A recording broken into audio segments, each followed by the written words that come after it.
जय मिथिला, हम टिंकू झा।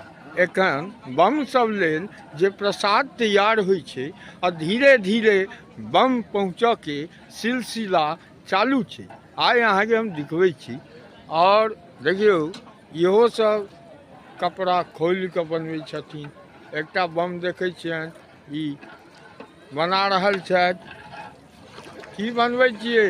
दाल बन रहल छै। दालि चोखा बनतै, चावल बनतै, प्रसाद प्रसाद चावल के की कहै छै? साग बनतै, प्रसाद बनतै। प्रसाद बनतै, प्रसाद बनतै, अच्छा साग बनतै, कुंठी बनतै, चोखा बनतै, सलाद, चाह बनतै।